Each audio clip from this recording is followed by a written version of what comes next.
பரிசோதிக்க என்ன செய்வோம் ஏது செய்வோம் ஏது செய்வோம்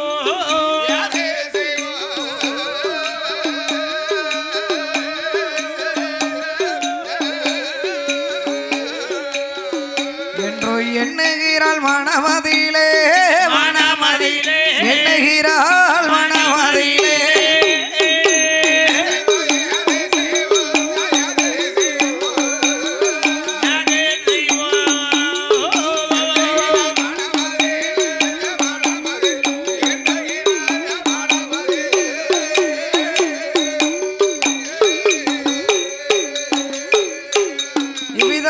இருக்க மேலையில் நமக்கு 200 கோடி பொன்னை கொண்டு வந்து பரிசளித்த செல்வ சீமான் காந்தாரி அம்மன் துணையோடு சுடலை மாட சுவாமி முண்ட சுவாமி துணையோடு பரிசளித்த அன்பு உள்ளங்கள் எம் ஸ்டீல்ஸ் கேரளா முருகன் என்ற பெயர் நாமத்தை கொண்ட அண்ணா அவர்கள் அரசன் குலத்தை சார்ந்தவர்கள் 23வது ஆண்டு காலமாக அம்பாள் காந்தாரி அம்மாளுடைய வாசலிலே அன்னதானங்கள் வழங்கப்படுகிறது. உரிமையாளர் எம் சமுத்திரபாண்டி அவர்கள் ஆண்டவன் ஜீவளப்பேரி மாயாண்டி சுடலையுடைய அருளாலை அம்பாள் காந்தாரி அம்மா வாசல்ல 23வது ஆண்டு காலமாக அன்னதானத்தை நல்ல முறையிலே வழங்கிக் கொண்டிருக்கிறார்கள். எம் ஸ்டீல்ஸ் கேரளா அண்ணா முருகன் அவர்கள் சமுத்திரபாண்டி அண்ணா அவர்கள் சார்பாக 200 கோடி பொன்னை கொண்டு வந்து நமக்கு பரிசளித்துள்ளார்கள். அவர்களும் அவர்களுடைய குடும்பங்களும் செய்யும் தொழில்கள் எல்லாம் காந்தாரி அம்மா சீவளபேரி மாயாண்டி சுடலையுடைய அருளாலை வாழ வேணும் சுவாமி வளர வேண்டும் அவர்கள் வளர வேண்டும் காந்தாரி அம்மனுடைய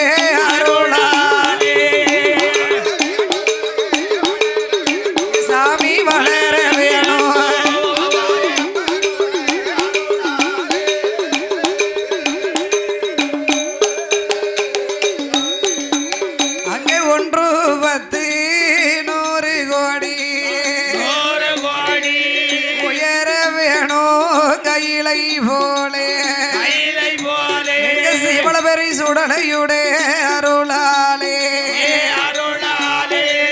செல்வ செழிப்பாக வாழ வேணும் வட்டி நல்ல பெருக வேணும் பானை பொங்க வேணும் அலது போல் இலைதழைத்து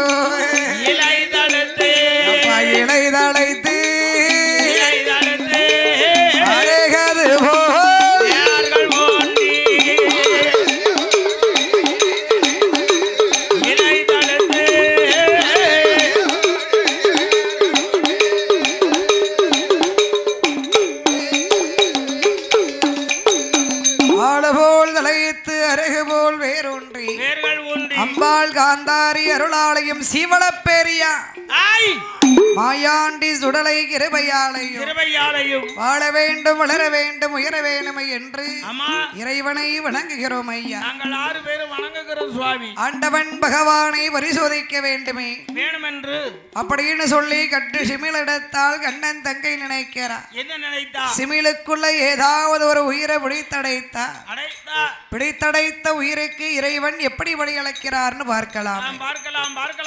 சிமிழுக்குள்ள எதை பிடிச்சடைக்க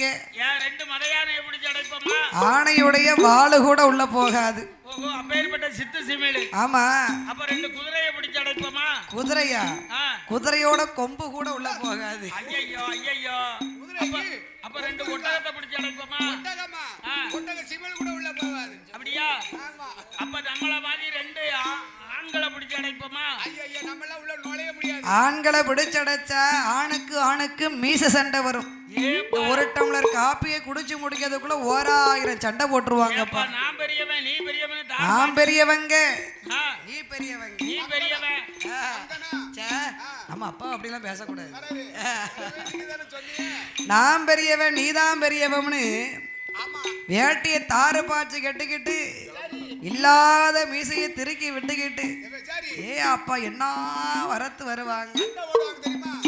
அப்ப அதுவும் சரிப்படாது, அதுவும் சரிப்பட்டு வராது. அப்ப ரெண்டு பெண்களை பிடிச்சாட அச்சச்சோ அது ஆகவே ஆகாது. ஏமனே ஆகாது. ஆம்பளையால சமாளிச்சிரலாம், இந்த பொம்பளையால சமாளிக்கவே முடியாது. ஏன் சமாளிக்க முடியாது? குடிப்பி சண்டை வரும், சக்கராத்தி சண்டை வரும். சரி, அதனால அவங்களுக்கு சரிப்பட்டு வராது. சரி, அவங்களும் சரி வராதுன்னா அப்ப எந்த ஜீவன்களை பிடித்து நம்ம அடைச்சி பரிசோதனை பார்க்கலாம்? இந்த உலகத்துல எது சிறுசா இருக்கோ அதை பிடிச்சி உள்ள அடைச்சிருவோம். எது சிறுசா இருக்குன்னு சொன்னா கொசு தான் சிறுசு. அது சரிப்பட்டு வராது, அது வராதோ? அது சரிப்பட்டு வராது. அப்புறம் ஏசா இட கடந்தா பறந்து போயிரும். ஆமா, ஒரு ஆண் எறும்பு ஒரு பெண் எறும்பு. ஏன் தெரியுமானே? ஆணும் பெண்ணும் ரெண்டு பேரும் ஒரு இடத்துல இருந்தாங்கன்னா அடிச்சாலும் முடிச்சாலும் அந்த இடத்தோட முடிஞ்சிடும். அதனால வராது. ரெண்டு சிற்றெரும்பை உடைத்தார்கள், சிமிழுக்குள் அடைத்தாள். கண்ணன் தங்கை பார்வதி திருக்காணி போட்டையும் போட்டு முந்தான சேலையில முடிந்து ஆண்டவம் பகவான் அடியளக்க போன தசையை பார்த்து காலை நீட்டி கொண்டு கவிழ்ந்த முகத்தோடு வாடிய திருமுகம் மயங்கிய கண்ணீரோடு தலைவிரி கோலத்தோட இருக்கா. என்னைக்குமே இப்படி இருக்க மாட்டா, அன்னைக்கு அப்படி இருக்கா. அம்பாள் காந்தாரி அம்மாள் ஆலயத்திற்கு முடி காணிக்கை செலுத்தக்கூடிய பக்தர்கள் உடனடியாக வந்து சரி தங்களுடைய முடி காணிக்கையை செலுத்துமாறு உங்களை விழா கமிட்டியார்கள் கேட்டுக்கொள்ளப்படுகிறார்கள். முடி எடுக்கக்கூடிய பக்தர் வந்திருக்கிறார், அவர் செல்ல இருப்பதினால் முடி காணிக்கை செலுத்த பாக்கி உள்ளவர்கள் எடுக்கக்கூடிய பக்தர்கள் வந்து உடனடியாக தங்களுடைய முடி காணிக்கையை செலுத்துமாறு உங்களை விழா கமிட்டியார்கள் மீண்டும் மீண்டும் கேட்டுக்கொள்ளப்படுகிறார்கள். அதனால ஆதிபராசக்தி பார்வதி மௌனமாக இருக்க பகவான் படி இழந்து வருகிறார்.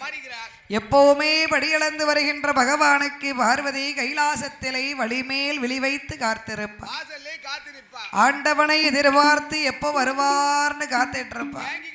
அன்னைக்கு பாருங்க, வாங்கோன்னு கேட்கல, வந்தனங்கள் செய்யல, ஏன்னு கேட்கல, எதிர்த்து பார்க்கல, இருங்கன்னு சொல்லல, வார்த்தையே கொடுக்காம மௌனமா இருக்க ஆண்டவனாகி சிவபெருமான் என்ன சொல்லுகிறார்?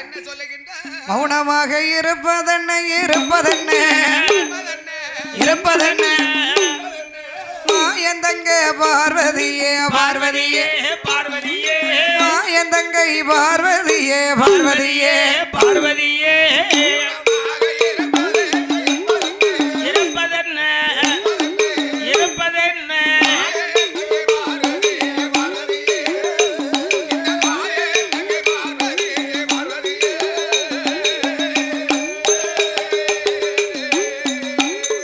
கோபத்தோடு இருப்பதென்ன இருப்பதென்ன இருப்பதென்ன கோபாலன் தங்கையரே தங்கையரே கோபாலன் தங்கையரே தங்கையரே தங்கையரே இருப்பதென்ன இருப்பதென்ன தங்கையரே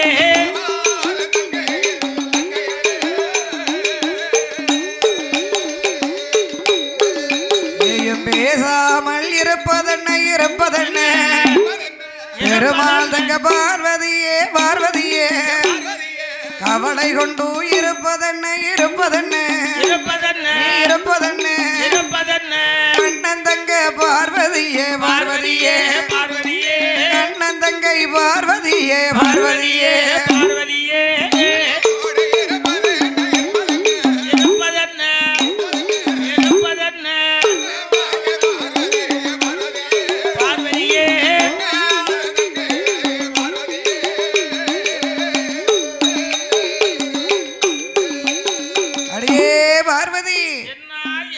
படியளக்க போனதுக்கு அப்புறமா சரி இப்படி மௌனமாக இருக்கிறியம்மா, கோபத்தோட இருக்கிறியே, நான் படியளக்க போன பின்னாலே மூத்த மகன் கணபதியோடு சண்டை உண்டா? அப்போ இளையவன் வடிவேல் முருகனோடு சண்டை உண்டா? யாரு? ஆந்த குணம் படைத்தவன், கொஞ்சம் அமைதியாட்டா இருப்பான். அவனுக்கு நமக்கு எந்த பிரச்சனையும் இல்ல. இல்ல ஒண்ணும் பிரச்சனை இல்ல. முருகனை கொண்டு எந்த அடைஞ்சலும் இல்ல. இல்ல முருகனை கொண்டு எந்த அடைஞ்சலும் இல்ல. கிடையாது. முருகனை கொண்டு எந்த அடைஞ்சலும். அவரால தான் பெரிய அடைஞ்சல். அதானே முருகனை விட்டு இல்லனே 2 பிள்ளைகளாலும் எந்த பிரச்சனையும் கிடையாது. அப்போ பண்டார வந்து எதுவும் சண்டை போட்டாரா? பண்டாரம் தான் வெடுவெடுத்தவே பாத்துக்கோ. கொஞ்சம் முன்கோவக்காரன் அவ்வளவுதான். யோசித்து பார்த்து பிற சாந்தமான அவனுக்கு 1000 அளப்பறை இருக்கு வரத்தனை செய்வான். அப்போ கைலாசத்தலை தேவாதி தேவக்களோடு சண்டை உண்டா? அதுவும் இல்ல. இறைவா, மூத்த மகனோடு சண்டை இல்லை, இளைய மகனோடு சண்டை இல்லை, தேவாதி தேவக்களோடு சண்டை கிடையாது, பண்டார கூட்டங்களோடும் சண்டை கிடையாது. எனக்கு யார் மீது எந்த கோபமும் இல்லை, எந்த வருத்தமும் இல்லை. என் கோபமெல்லாம் உங்க மேலதான்.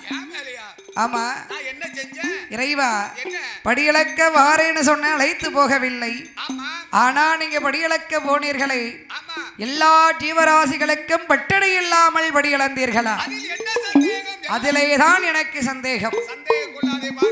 இறைவா, நான் சொல்லுகிறேன், நீங்கள் சரியாக படியளக்கவில்லை.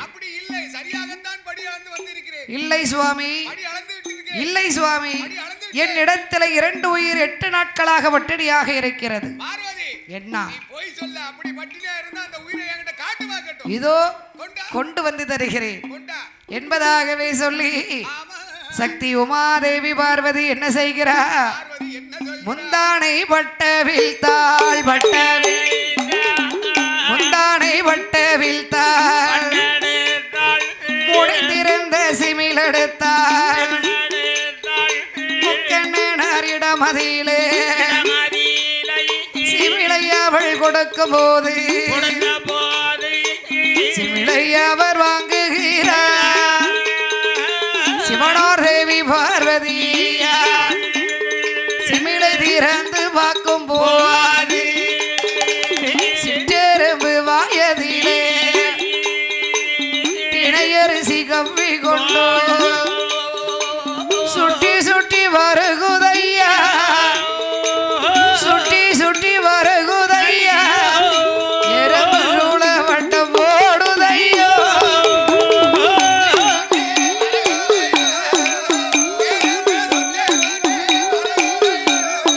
ஆமா ஐயோ,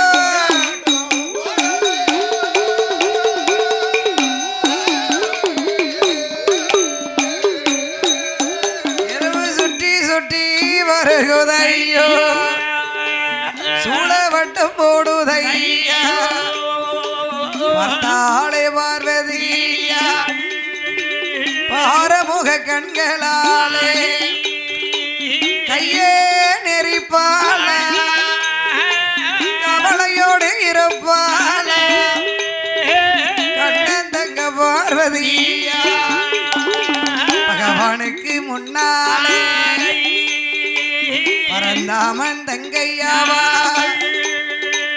ஈஸ்வரியாளும் ஐயவளோ 3 தரம் சுற்றி வாரா, சுற்றி வாரா, முடிவணங்கி நமஸ்கரித்தா, முடிவணங்கி நமஸ்கரித்தா,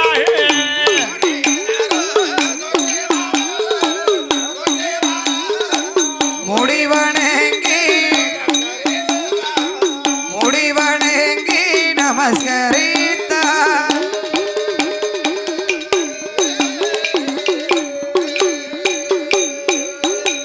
அவள் 4 தரம் சுற்றி வாராள், நாதன் சிவனை அடிபணிந்த பார்வதி அரணாரிடம் ஏது சொல்வாள், ஆண்டவனே அடியாளுடைய செப்புக்குள்ளே இருந்தாலும் சிவனறியா, சிவனறியா மாயமில்லை. பொன் பொன் பொன் பொன் பொன் பொன் பொன்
பக்த கோடிகளுக்கு ஒரு முக்கிய அறிவிப்பு. மாவிளக்கு எடுக்கக்கூடிய பக்தர்கள், அதோடு அம்பாளுக்கு நியமிதம் வைத்திருக்கக்கூடிய பக்தர்கள் மேலும் ஊருக்குள் வர இருப்பதினால் தங்களுடைய மாவிளக்குகளை நியமிதங்களை தயார் நிலையில் வைத்திருக்குமாறு உங்களை விழா கமிட்டியார்கள் கேட்டுக்கொள்ளப்படுகிறார்கள். மேடம் மேடம் மேடம் அங்க ஆள் இருக்கா? அதோடு மேலை இசை கலைஞர்கள் ஊருக்குள் வர இருப்பதினால் பக்தர்கள் அனைவர்களும் மாவிளக்கு நியமித பொருட்களை தயார் நிலையில் வைத்திருக்குமாறு உங்களை விழா கமிட்டியார்கள் கேட்டுக்கொள்ளப்படுகிறார்கள். அதோடு மேலை இசை கலைஞர்கள் ஊருக்குள் செல்லும்படி உங்களை விழா கமிட்டியார்கள் கேட்டுக்கொள்ளப்படுகிறார்கள். உடனே பார்த்தால் பார்வதி, இறைவா, என்ன அறியாமல் செய்து விட்டேன், ஆண்டவா என்னை மன்னித்துக் கொள்ளுங்கள். பொறுக்க வேண்டும், பொறுக்க வேண்டும். பார்வதி, என்ன சதா சர்வகாலமும் உனக்கு இதே வேலையா போச்சு. அதான தவறு செய்வது, பிறகு பொறுத்து கொள்ள சொல்வது, மன்னிப்பு கேட்பது, அதற்கு நான் மன்னிப்பு கொடுப்பது, இந்த முறை அப்படி கிடையாது. நீ செய்த தவறுக்குரிய தண்டனையை நீ அனுபவித்துத்தான் ஆக வேண்டும். பார்வதி, தாலி கட்டிய கணவனை பரிசோதித்த காரணத்தினாலே பூலோக தேசத்திலே போய் நீ 3 பிறவிகளாக பிறக்க வேண்டும். முதல் பிறவி மலை அரசனுக்கு மகளாக பிறக்க வேண்டும். தர்க்கராஜனுக்கு நீ மகளாக பிறக்க வேண்டும். காளியாக நீ போனால் கால பைரவனாக உனக்கு நான் துணைக்கு வருவேன். இவ்விதமாகவே பகவான் சொன்னபோது பார்வதி பார்த்தாள், இறைவா, நீங்கள் படியிழக்க போகும்போது நான் தனிமையில் இருப்பதினால் தான் இது போன்ற தவறுகள் செய்ய நேர்கிறது. ஆகையினாலே இதுபோல் தவறுகள் இனியும் நான் செய்யாமல் இருக்க வேண்டுமே. ஆனால் ஒன்று, படியிழக்க உங்களோடு என்னை அழைத்து செல்லுங்கள். முடியாதா? அது முடியாதுன்னு சொன்னா நான் கேட்கக்கூடிய வரத்தை எனக்கு நீங்கள் தந்து செல்லுங்கள். எனக்கு என்ன வரம் வேண்டும் தெரியுமா? சுவாமி, கொண்டி நல்ல விளையாட குழந்தை ஒண்ணு வேணும் சுவாமி, அருகில் வைத்து விளையாட ஆண் குழந்தை வேணும் சுவாமி, சுவாமி பக்கம் வைத்து விளையாடு, வைத்து விளையாடு, ஒரு பாலகனோ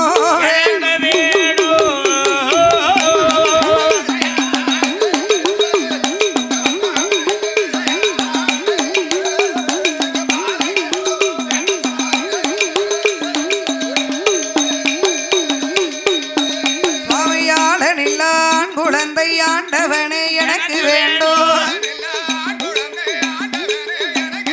புருஷன் இல்லா புத்தி இருந்தான் பூமானை கொடுக்கணுமே.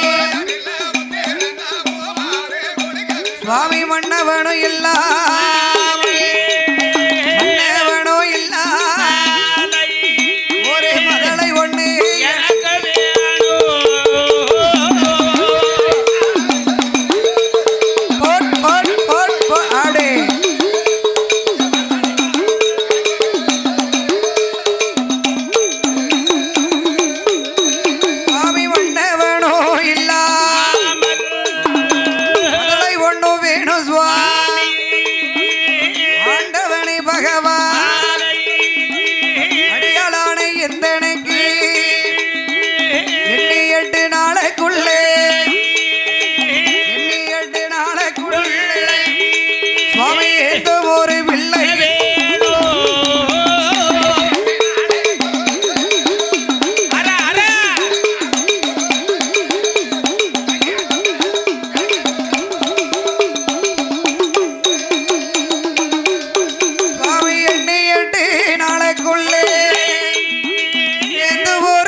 கேட்டவோ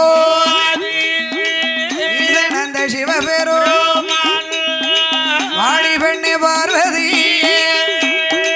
வாடி பெண்ணே பார்வதி, நம்ம வார்த்தை ஒன்னும் சொல்ல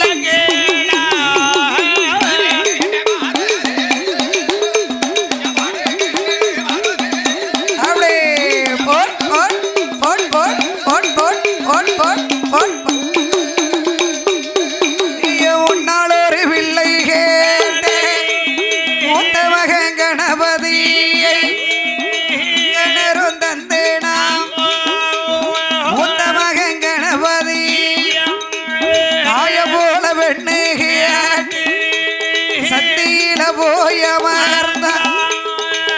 தினம் ஒரு பிள்ளை கேட்டே பெருமாள் தங்கை பார்வதி இளைய மகன் வேலவனை இன்பமோடு தந்தேன் அம்மா அந்த இளைய மக வேல் முருகன் குளத்தில் மாலை போட்டு கொண்டிருக்கும் இடங்களெல்லாம் குமரனாக போய் அமர்ந்தான் அந்த ரெண்டு பிள்ளைகளும் ஆபத்துக்கு உதகலையே இப்போ ஒரு பிள்ளை கேட்டு இந்த பிள்ளை தந்தேனா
பிள்ளையாக இருக்க மாட்டாங்களுக்கு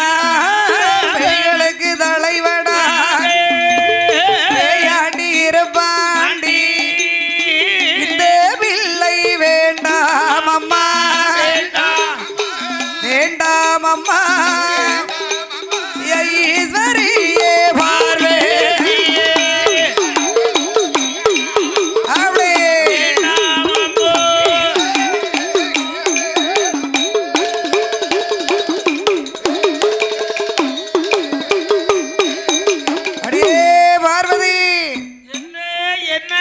ஆளனம் இல்லாத ஆண் பிள்ளை புருஷன் இல்லாமல் புத்திரன் 8 நாளைக்குள்ளே பிள்ளை வேணும்னு கேட்கிறீங்க நடக்கிற காரியமா ஏற்கனவே 2 பிள்ளைகளை உனக்கு கொடுத்திருக்கு 10 மாசம் நிறைவேறி மூத்தவாய் பெற்ற குழந்தை 2 கொடுத்திருக்கு அதானே மூத்தவன் கணபதி தாய் அம்சமாக பெண்ணு கேட்டு தாய் குடத்தை போல பெண்ணை கேட்டு சந்திக்கு சந்தி போய் அமர்ந்து விட்டான் சந்தி விநாயகனா போய் அமர்ந்தான் இளைய மகன் வேல்முருகன் குரக்குளத்தில் மாலையிட்டு குன்றுகள் இருக்கும் இடத்திலே குமரனாக போய் அமர்ந்து விட்டான் குன்று மலை தேரம் போய் குன்று குமரனாக போய் அமர்ந்தான் 2 மண்டாட்டிக்காரனா போய் உட்கார்ந்துட்டான் அதானே முருகன் போறான் அந்த 2 பிள்ளைகளும் நமக்கு ஆபத்துக்கு உதகல இத பாரு அந்த பிள்ளைகளால நமக்கு இதுவரைக்கும் எந்த இடைஞ்சலும் கிடையாது இப்போ ஒரு பிள்ளை கேட்ட பாத்தியா இந்த பிள்ளைய உனக்கு கொடுத்தா உனக்கு முதக மாட்டான் எனக்கு முதக மாட்டான் மயானம் போவா மாண்டபினம் தின்பா சுடுகாடு போவா சுட்ட பிணம் தின்பா இடுகாடு போவா இறந்த பிணம் தின்பா சொன்னா கேளு பார்வதி இந்த பிள்ளை உனக்கு வேண்டாம் அதனால எப்படி இந்த குழந்தை எனக்கு வேணும் அப்படியே மயானம் போனாலும் சரி சரி மாண்டபினம் தின்னாலும் சரி சரி எனக்கு இந்த குழந்தை கண்டிப்பா வேணும் சரி ஒன்னே தின்னாலும் சரி என்னையே தின்னாலும் சரி மாத்திரை வாங்கி போடக்கூடாது எதுக்கு சளி இல்லைன்னு நீங்க சொன்னதுக்கெல்லாம் நான் சரின்னு ஆமா சொல்றேன் அதான் கேட்க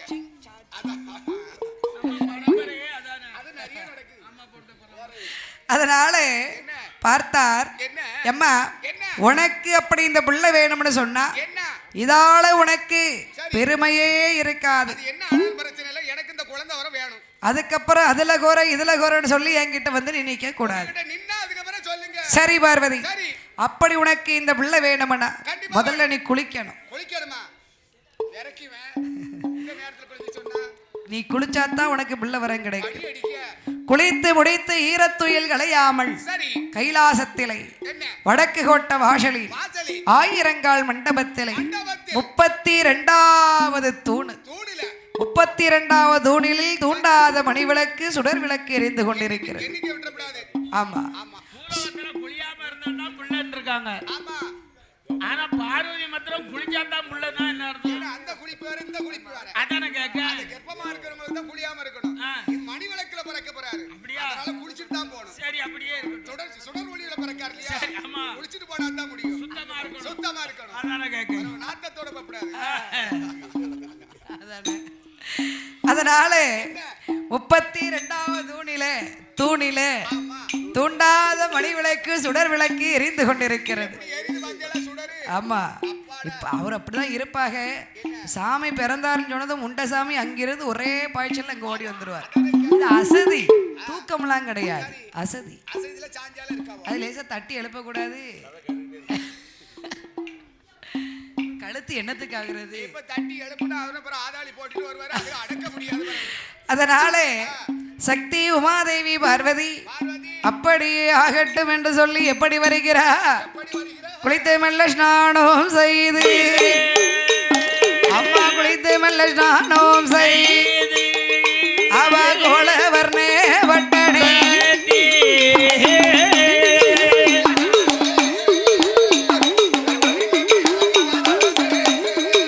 பார்வதி கோலவர்ணே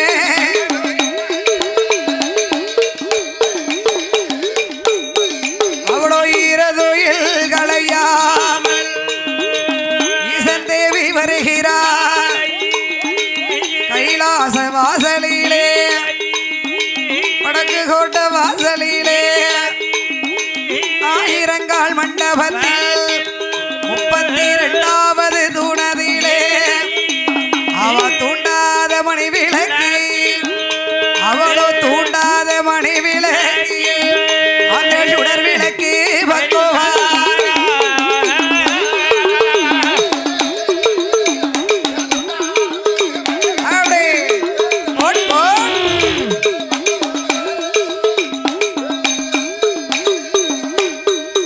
அவளோ தூண்டாத மணி விளக்கு சுடர் விளக்கு பக்கவாரா சுந்தரியா பார்வதி அவள் அள்ளி மணல்குமே ஆதிலிங்கம் உண்டு சேட்சி மணல்குமே சிவனாலிங்கம் உண்டு அந்த லிங்கத்துக்கு முன்னால் அந்த தூண்டாத மணி விளக்கு சுடர் விளக்கு பக்கத்திலே முந்தானையை ஏந்துகிறார் முக்கண்ணிய பார்வதியா அரணை அரணை என்று அரணாமோ சொல்லுகிறார். சிவனே சிவனை என்று சிவனாமோ சொல்லுகிறார். உண்ணாமல் உறங்கா உடையவனை மறக்காமல் அண்ணன் தண்ணீர் அருந்தா அரணாராமோ மயக்கா அவள் 8 நாளா பார்வதி 8 நாளா இறக்காளே தவல்லோடு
படக்குன்னு இருக்கான் பிள்ளையாகவே இல்ல பேமுண்டமா இருக்கு